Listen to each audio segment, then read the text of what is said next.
Hello and welcome, everyone. I'm Marissa Kozlov, and I'm so happy you've joined us for today's eMarketer Tech Talk webinar, where we host guests from all areas of media, ad tech, and MarTech. I am really excited for today's presentation, and we're going to learn how to build a framework for incrementality testing so your business can thrive in a cookie-free world. And now I would like to introduce you to two guests I have with me. First, we have James Monahan, Analytics Director at Kinase. James, great to see you. Thank you for having me. And we also have Moti Radomski, General Manager of Planning and Measurement at Skai. Moti, great to see you too. Hi, Marissa. Shalom. I love the energy. So very excited for today's presentation. I know our audience is really going to enjoy it. Please know that Moti and James will be here in the second part of the show today for a live Q&A. So any questions that you all have on your mind, please just use the chat window on the right-hand side of your screen to submit any questions for our presenters, and I will do my best to get to as many as possible. So please keep them coming. We always love to hear from you. So let's get right to the presentation. Moti, I'm going to pass it to you. Thank you, Marissa, and hi, everyone. Very excited to have you with us today. We'll talk about incrementality testing today. We'll cover the issues, the limitations we have with marketing measurement in these days with cookies simply being gone, tracking being completely disabled. We'll explain why geo-based incrementality testing is the most accurate marketing measurement tool today. And then we'll actually dive into real-world examples of things you can actually use incrementality testing for, how this can help you meet your business goals. So I'm Moti. I usually say my name is just like motivation without the vation, easier to remember it this way. I'm GM at Skai for planning and measurement, overseeing Impact Navigator, our incrementality suite. I'm James Monahan, Analytics Director over at Kinase. Okay, so here's what we're going to do today. We'll start with simply describing what is it that we are trying to solve? What is this big issue with marketing measurement today that is affecting pretty much anything you do as marketers? Then we'll go through a quick guide of what incrementality testing is all about. I'll try to explain how this actually works. And then we'll dive deep into real-world examples, things you can actually measure both at the strategic level and the operational level with incrementality testing to set your goals and then make sure you meet them. A couple of words about us. So we're Skai. We were Kenshoo for 15 years and just rebranded last year. We provide an omni-channel platform for both agencies and brands to help them plan, activate, and then measure their marketing programs across any digital media channel available. Perfect. And as I said, I'm James. I have a background working in digital for the last 7 years, and I'm part of Kinase, who is a digital marketing agency based in London, working with UK leading brands and brands across the world. We have a team of about 100 practitioners working across paid search, social, display, programmatic, YouTube, marketplaces, and of course, analytics as well. Okay, so let's start with this quote. Some of you may have already seen it. Half of the money I spend on advertising is wasted. The problem is I don't know which half. Now, this was coined by John Wanamaker. Here's an anecdote about the guy. Wanamaker was the actual businessman who invented money-back guarantee, and also the novel idea that multiple items of the same product that sit on the same shelf should carry the same price tag. This guy invented this. And while this is kind of anecdotal and funny, it actually hints to the fact that he lived a long time ago. And guess what? He passed away 100 years ago. This actually means that this issue, this thing that he's describing, this dilemma, is actually 100 years old. We are 100 years after he said this, with data, analytics, all the tools you have around you, right? And we are still not positively sure how much we're actually getting out of the marketing activities we launch. That's the problem we are trying to solve with incrementality. Now, let me tell you a story. So that's me here. I know, maybe a little bit off, but let's pretend this is me. And look at me. I'm I'm a super busy businessman. And one night I had some time, and then I just watched some videos on YouTube. And then I saw a new ad by Levi's, a commercial that let me know that there's a new pair of jeans. They have a new model, Levi's 501. And you know what? I need a pair of jeans. I mean, look at me. I could use a new pair of jeans. So I clicked the ad and I surfed. I went to Levi's.com and actually browsed the site, and I watched a couple of items. And then there was one piece there that I really liked, but then I got a phone call and I got distracted and I simply logged off the site. Now, you know those ads, those products that you view and you don't buy, and then they chase you all around the internet for weeks. That's called retargeting. So 2 weeks later, while I'm browsing my Facebook feed, I actually saw the same pair of jeans looking at me from the feed saying, hey, Moti, click me. And I actually clicked it. And I went back to their website and I once again browsed and viewed a couple of images, and I really wanted this pair of jeans, but then I got distracted again. I got a phone call from my boss saying, what are you doing? Are you buying jeans? You have a presentation about incrementality to prepare. So I once again logged off. But then that same night when I went back home, I really wanted this pair of jeans. So I Googled Levi's 501. I clicked the ad, went to the website, and actually made the purchase. So that's the story. I got exposed on YouTube. I got back to the funnel, to the journey through Facebook, but then I actually eventually made the purchase on Google. Now, what Moti has just gone through and described is a classic example of just a conversion path where he's been exposed to some upper funnel activity on YouTube, followed up with some remarketing when he's gone through to Facebook, or Meta as they're called now, and then went through and purchased through Google Shopping. Now, it's our job as marketers to understand how people engage with our brand through these different stages of the funnel and how we attribute credit to these different touch points. And we're pretty good at it. We've gotten into a pretty good place where we can understand that, yep, different touch points have different values, and we may have different views of saying actually how much those values add to the path as they're coming through different routes. It may be that in this example, YouTube drove 21% of the sale. In another path, it might be 50%. It could be even more.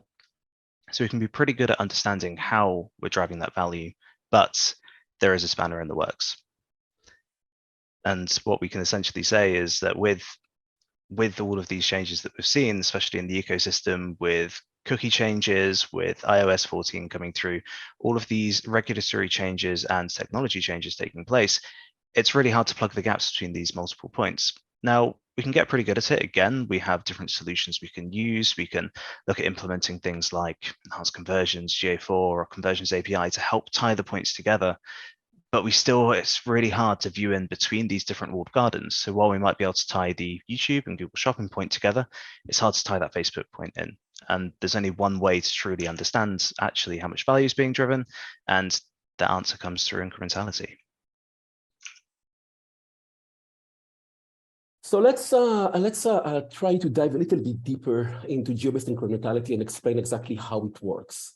In general, what I'm promising you is a tool that does not need any PII, any sort of personal identifiable information, so no email, nothing of the user. It actually doesn't need any transactional data. So we don't even look at the transactions. We just look at aggregated data. So there's no need for cookies, no need for tracking. This is GDPR compliant by definition, right? It's future-proof when it comes to privacy concerns.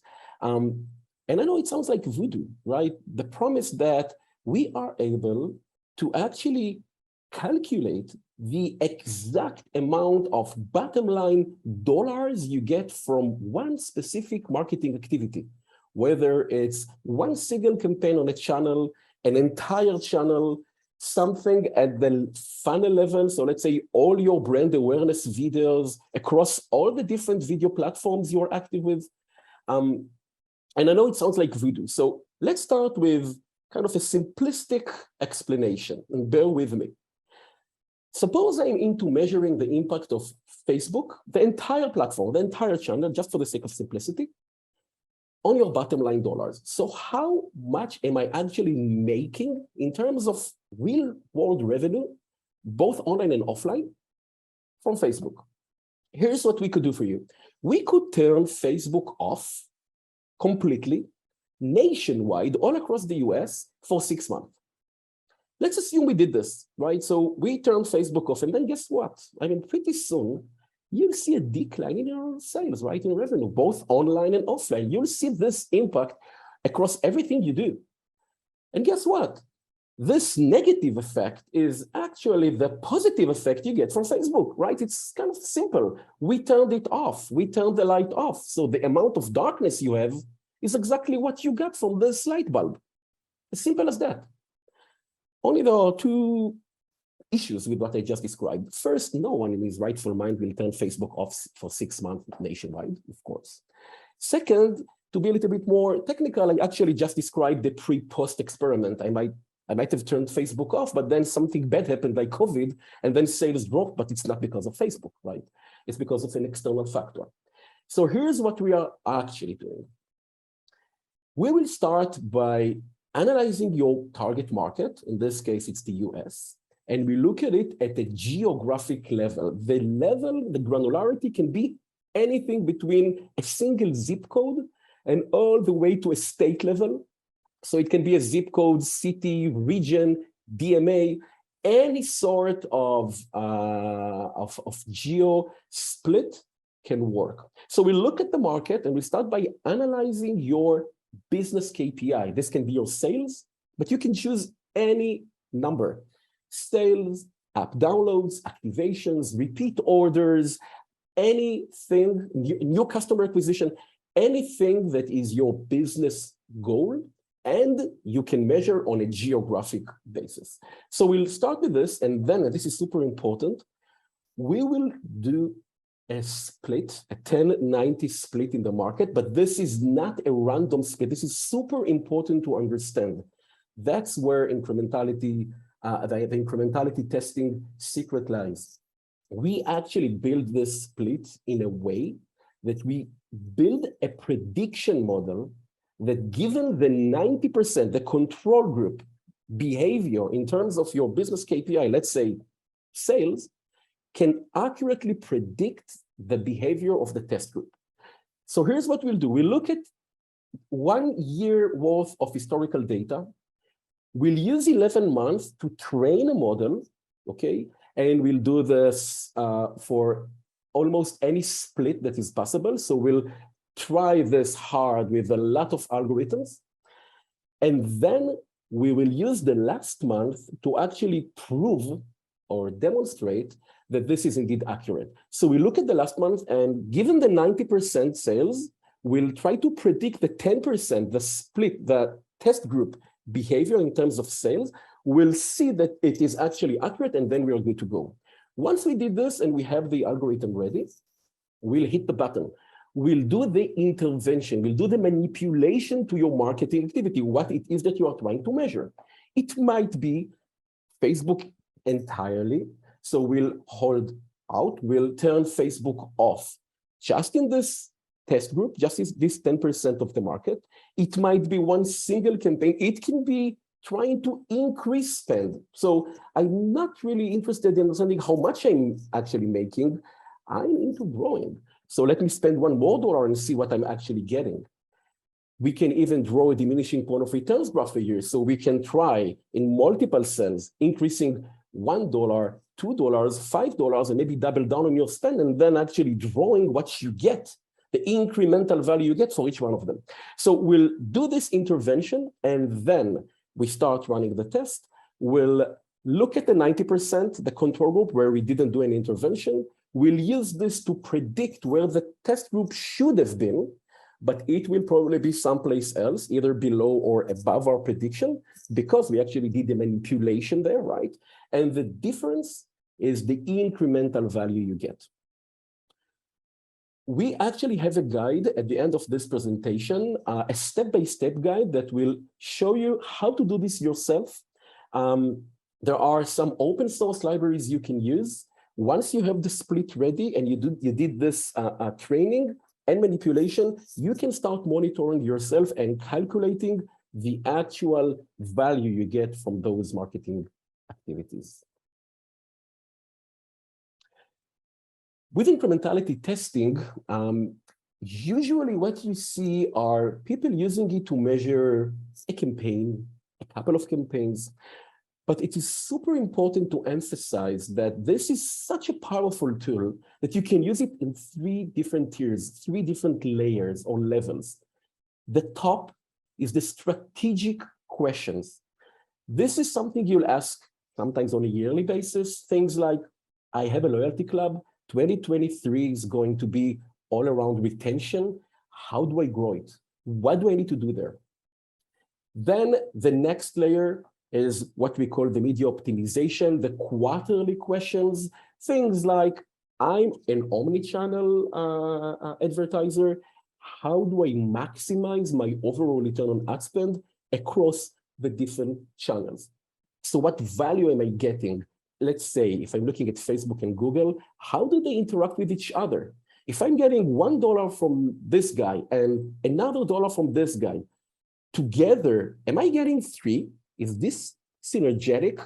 Am I actually getting 1.1? Maybe I'm actually getting 1, and then something isn't working here, right? So these are the bigger questions you might want to ask on a quarterly level. And then, of course, there's the ongoing continuous execution. Things like, here's a campaign. What do I do to increase my return on ad spend there? I need some budget. Where do I take it from? The things a practitioner will ask in a continuous, always-on manner. And the trick and the important thing here is to remember these 3 layers are interconnected. You start with this strategic layer, you ask a question, you break it down into the a more tactical layer. You have a couple of questions that you measure and get answers for, and then this will in turn influence the things you do on an ongoing basis.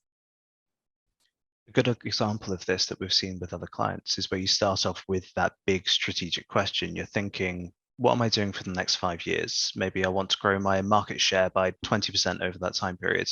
You start with that initial question and then you break it down into these sub questions. So you might be asking, what role does brand awareness play in this 5-year plan? What role is bottom of funnel?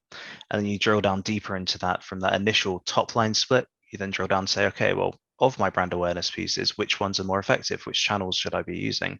And then you get down to the even more detailed level when you're looking at the daily execution, which will then be those questions like, okay, I've identified, for example, that YouTube is a key driver for my brand awareness, but actually, which formats should I be using? Which audiences should I be targeting? Which assets should I be using? And really just help to drill down and understand which ones are driving the most impact all the way up towards what that overarching 5-year plan is. Here's a study we ran.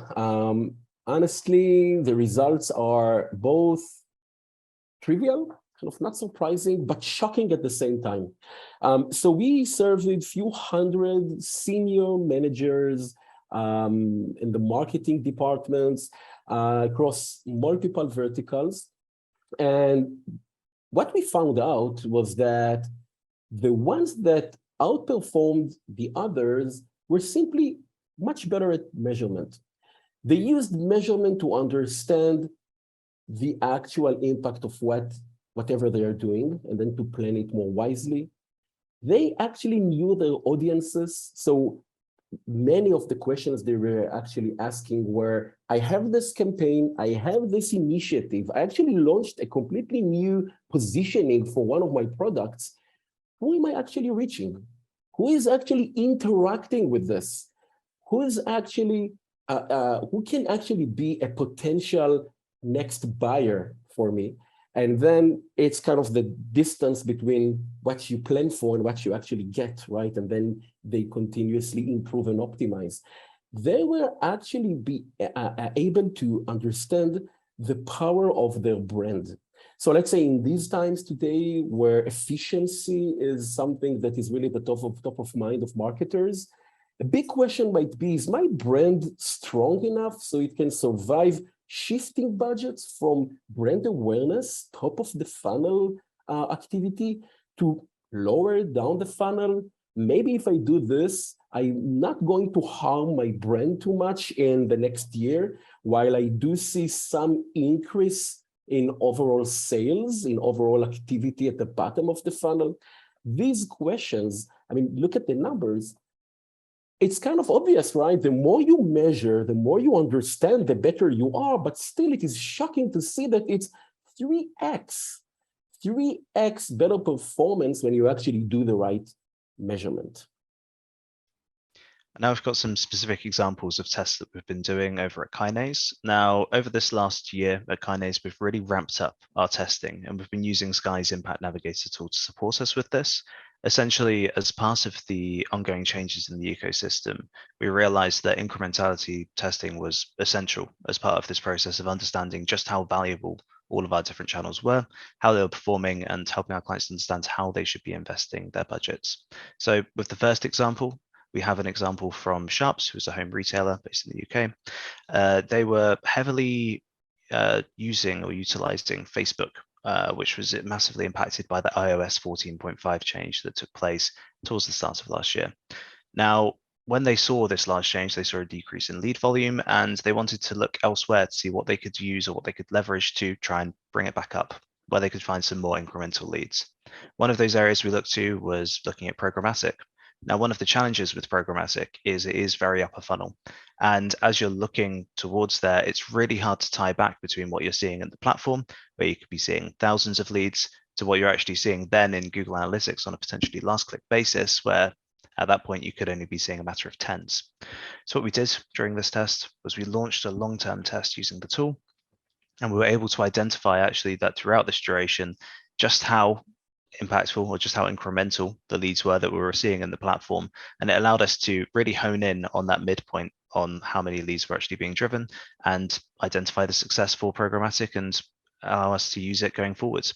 After the back of this test, we're also looking to do additional tests to help to calibrate how effective programmatic is versus other channels. And we have another example as well. We were working with Lovehoney, who are an adult retailer, again, based in the UK, but working across the globe. One of the issues that they've seen is because of the nature of the products that they sell, they're essentially seeing what we're all going to be seeing in the future with these privacy issues, where they have no ability to tie back between some YouTube ads that they were running to the actual website. They're not allowed to send traffic there, and they're not able to track any revenue back. So the question they were asking when they were looking to run YouTube was essentially, are we actually, first of all, are people going to make it from our YouTube ads to the website? Are we going to be able to drive additional sessions? And once we saw that actually that was running pretty successfully at that, we then determined that we wanted to scale up from there. And so we wanted to see actually how much revenue we were driving. And off the back of that, by using the same original test design that we started off with, we're able to identify that actually YouTube was an incredibly powerful tool for driving those sales. So going forward from there, again, we're able to consolidate YouTube and its role within the wider ecosystem. Now, those are just two very quick examples. We have other examples, and there's loads of different questions that you can be asking when coming to testing. One of the, again, really popular ones to be asking is actually how optimal is my paid search investment? Should I be spending more? Should I be spending less? And something that Moti mentioned earlier was about building this diminishing returns curve. You can do that using these multi-cell tests. There's also options of just testing between different channel mixes, online to offline, and brand versus non-brand search. So looking at how effective is it to run ads on trademark, because again, in the PPC world, it's quite a pain point for a lot of people not wanting to do that, but needing to understand actually how much will come back through organic if I don't run those ads. In general, guys, anything that you can manipulate on a geo level and anything that you can measure on a geo level can be an input for incrementality. That's the guideline you need to remember. So it can be audiences, right? Think of the questions you would want to ask about a specific audience, for example. Asking this and implementing it is quite simple, right? Just manipulate the test group that you need to calculate, and we'll see this in just a couple of seconds, how to do this. So you manipulate the test group, you increase your spend on an audience, you exclude an audience, you change your pricing for a specific audience, do any sort of manipulation on a geo level. It can even be offline, right? Because it is a geography. If it can be out-of-home ads, anything that you can manipulate on a geo level, and then anything that you can measure on a geo level, just connect the dots. Any 2 points in your funnel, in your marketing mix, can be measured. Think of measuring the impact of your top of the funnel video brand awareness campaigns on your brand search volume, for example. So you can actually measure multiple KPIs all across the funnel and then get a real good view and an analysis of what your funnel is actually like. We'll share the presentation with you later. There's a decent amount of examples and ideas for things you can measure, and we are here for any questions, and we'll guide you through this. Before we ramp up, here's a guideline of how to run your own incrementality test. This is a step-by-step guide. I'll very quickly, because we are short in time, I'll try to cover all the steps. And then we are here and we are happy to answer questions if you have them. So first and most important thing, you need a data scientist. Get a data scientist. Get them acquainted with both TBR and GeoX. TBR, time-based regression. This is an essay from Google that describes how to do this prediction model, how to calculate the 10% expected behavior performance given the 90%, the control group. GeoX is actually an open source library on GitHub. You can use it to pretty much execute this training mechanism and then the prediction model. So it's basically an implementation of TBR that is free, and you can use it. The first thing you do, you get your data. You need to get these 2 data sets, the spend side, right? The marketing activity side, how much you are actually spending on a geo level, and then the business KPI, once again, sales, app activation, downloads, whatever. Get the data ready. Step 3 here is probably the most important step. Trust me, you need to validate the data. Keep validating it. There will always be outliers. There will always be unexplained number in the data. Even if it was automatically extracted from some platform, believe me, you have to spend time here. You should know, by the way, in our product, we have dozens of validations for things we know can go wrong. If you skip this, you will end up with really meaningless results, things you cannot explain. This is super, super important. Never trust your data. Then you calculate your split. You use TBR. You run this split. So you look at 10 versus 90% split. And then you build this model and you look at its accuracy. Once again, remember, this is not a random split. So do a split and then use TBR to make sure it's actually accurate. You do the intervention, as I said earlier, you actually manipulate your activity. This can be holding out a campaign, increasing your spend, changing an audience, pricing, positioning for a product, anything you'd like to measure. You have to wait for a warm-up period. Okay, so this is how much you expect will take for the manipulation to actually be visible, for the impact to actually happen. So if this is brand awareness, for example, it can take even weeks. If this is retargeting campaigns, it's a matter of minutes. A rule of thumb says 1 week, but you should be more kind of clever once you actually run this a couple of times. And then you start the measurement. There are a couple of formulas here. I'll not go through them in details, but in general, as I explained earlier, you do this prediction, you calculate the difference between what was actually measured versus the prediction for where it should have been, and the difference is the actual incremental gain you got.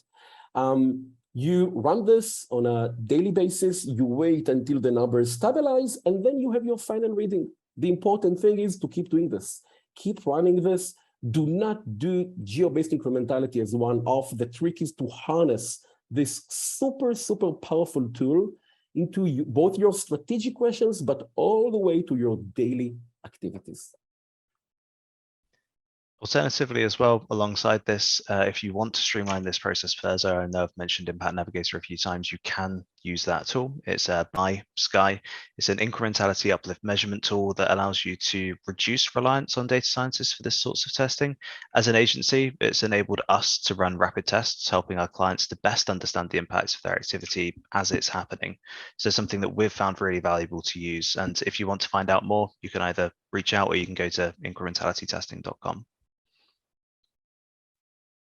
Marissa, super excited to have questions from the crowd. Thank you, Moti, and thank you, James, so much. That was excellent. I really enjoyed today's presentation. I know our audience did too, because we have a lot of questions, but you both shared such great examples and stories to start off with and then throughout the entire presentation.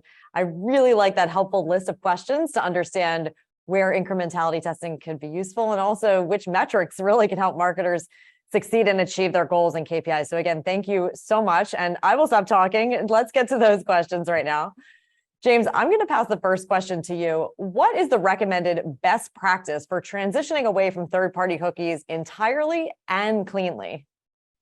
That's a really good question. Thank you. Ultimately, it comes down to two separate fields. Now we have the measurement side of things and the targeting side of things. Now with targeting, a lot of that is still being cleared up and determined. But when we're looking at measurement, there's a lot of individual solutions you can use within the walled gardens. You can look at areas like enhanced conversions, consent mode, Facebook Conversions API and GA4, which help out a lot, but ultimately you still have those issues that I mentioned earlier of bridging between the walled gardens. And that's where then calibration testing using incrementality testing or a tool like Impact Navigator really helps out. All right, thank you for that best practice. Moti, during the presentation today, you shared a list on getting started with incrementality testing, and one of our viewers thought that that list looked a little intimidating. What kind of skill set do you suggest to be able to do your own incrementality testing? Okay, guys, it is intimidating. It's a long list. It's a technical list, I know. This is the most powerful marketing measurement tool you have today. It couldn't have been easy. If it was simple, it wouldn't have been accurate.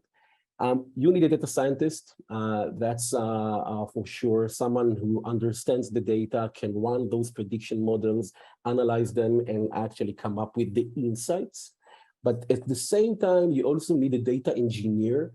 Remember, I did emphasize this, validate your data. You need someone who can do the ETL, extracting the data, validating it, making sure it continuously flows into the process. Once again, validate your data and don't trust it. Once you have these two functions working, you would want to be the one who actually see the outcome, get the results, and come up with translating those insights into actions. Okay, thank you. Moti, I have another one for you. Specifically on slide 15, you showed top performers of measurement. Can you share more on the sample set and the source of this data? Okay, so that's a good question. We ran a survey on LinkedIn. It was our own. We targeted senior managers, and I can actually share more. Just reach out, send an email, and I'll be happy to share more details. We reached senior management, that's VP, director of marketing, of media, all across different verticals. And the questions were all around how you are doing and what you are doing to get there. Okay, thank you for that. James, the next question is for you. Are there any examples of specific advertisers or businesses adjusting their strategies to deal with this cookieless future that have been successful? Yeah, definitely. I think it's generally the cookieless future isn't something to be scared of. It's something that ultimately we can implement loads of different solutions to help in terms of plugging those gaps. And a lot of those areas and elements that we're less certain of are ones that we don't have to worry for in the short term. So when it comes to actually implementing these solutions, a lot of businesses in the UK are now essentially following these practices within our agency. We have countless examples as well. But generally for a specific example, I mean, this is the direction that most businesses are going in now. Okay, thank you for that. Moti, next question for you. How would you recommend using incrementality testing for daily execution when the setup and test period lasts several months? Shouldn't we rely on another real-time measurement technique such as attribution for daily optimization? What are your thoughts on that one for a daily initiative? How much time do I have, Marissa?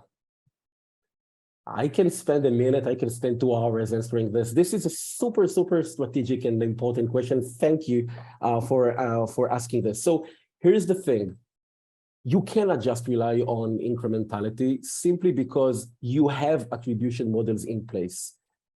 What you need to do is 2 things. First, you use incrementality to calibrate your attribution models.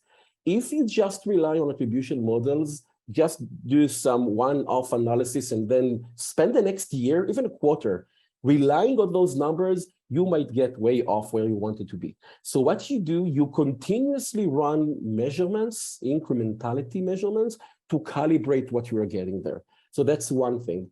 Second thing, you do want to look at different points in the funnel. Say if, for example, you are a car manufacturer, and then the latency, the delay between launching a campaign and up until you get a lead can be even 2 or 3 months, you might want to look upper in the funnel, not for the actual lead generation, but maybe some other interaction, clicks, views, brand search, whatever it is that you get in a shorter time, and then this can in turn be a proxy. So what you will actually do, you will start with calibrating your model with calculating how accurate the proxy is, right? So think about this, you run this measurement, the bottom line is this, let's say lead generation or even sale, but then you have multiple KPIs that you actually measure all along the way, all across the funnel, and then you actually see the ratio, the real world incremental ratio between clicking the ad and then actually converting. So these are the 2 things you need to do. All right. Well, thank you for sharing. Add on that one. Yeah, just very please quickly. do, James. Yeah. I feel like it's something also to echo here is just that when you're looking at attribution and multi-touch attribution and incrementality testing, they really do come hand in hand. You have especially with all of the solutions that we've been talking about in terms of data modeling and data matching, you can go through all of these changes and your same attributed figure 2 weeks ago will now change to something completely different. But your actual number of leads driven or the revenue driven hasn't actually changed. So that's why it's essential to calibrate this using incrementality testing so you can know what do these numbers actually mean? What is the actual truth behind them? Well, thank you both for providing that context on the daily optimization. I think you both will have a good perspective on our next question as well. How can we keep personalizing our ads in the absence of identifiers? James, I'll let you take that first. Thank you. Yes, it's definitely a lot trickier in terms of this. It's much harder to do exact, precise targeting if we don't have these cookies that we can rely on anymore. A lot of it instead needs to migrate to using first-party data where possible, and where it isn't possible with that first-party data, looking at aggregate data, looking at data based on cohorts. So when we're looking within the platforms themselves, knowing what information they're using to help to identify groups and then leveraging that. So it won't be quite as personalized as in targeting to the individual person as it was before, but you can still do a lot in terms of your progress there. Moti, any thoughts? I'll just add that the benefit of looking at cross-channel activity is that you can use a cohort, an audience from one channel to measure the other channel's performance, right? So if you have, let's say, social channels where audiences are well-defined and you are into measuring what these audiences look like in your search platforms, it's super easy to do using geo-based incrementality because you do some manipulation here and then you see the actual impact there. Okay, so keep this in mind when you design your tests.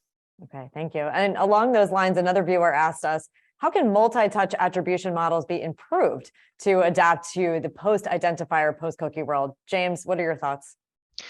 It's a very complicated question and one that's going to be bespoke to each individual company. One of the approaches that you can take is you can understand when you're doing this testing how in a multi-touch attribution. So we'll go back to our example we used of YouTube, Facebook, and Google Shopping, understanding how incremental each touch point within that stage is, and then understanding how that then relates to the figure that you're seeing attributed within there.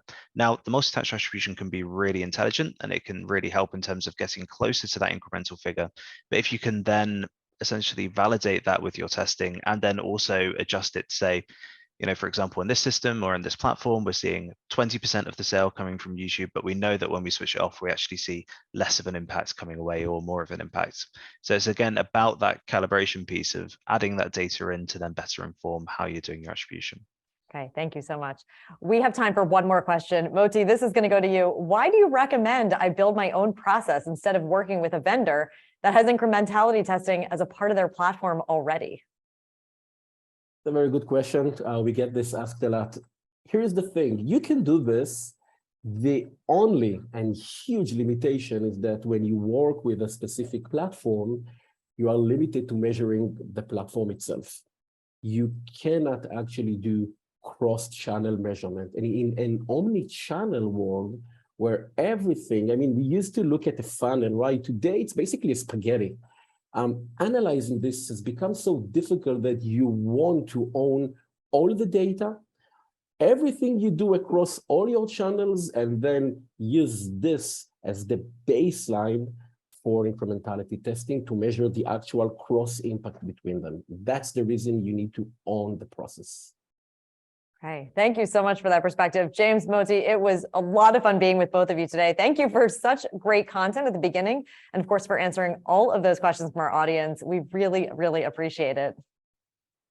Thank you, Marissa. Thank you. It's been great. So before we wrap up today, let me just take a moment to tell you what's happening across eMarketer's media channels. You can register for our upcoming live analyst and Tech Talk webinars at eMarketer.com/webinars. On the audio side, take a listen to our daily podcast called Behind the Numbers. And finally, please do subscribe to our various newsletters. And keep an eye on your email for the link to today's recording. Thank you all so much for being with us, for your time, and to James, Moti, and the entire team at Skai. We'll see you all on the next Tech Talk.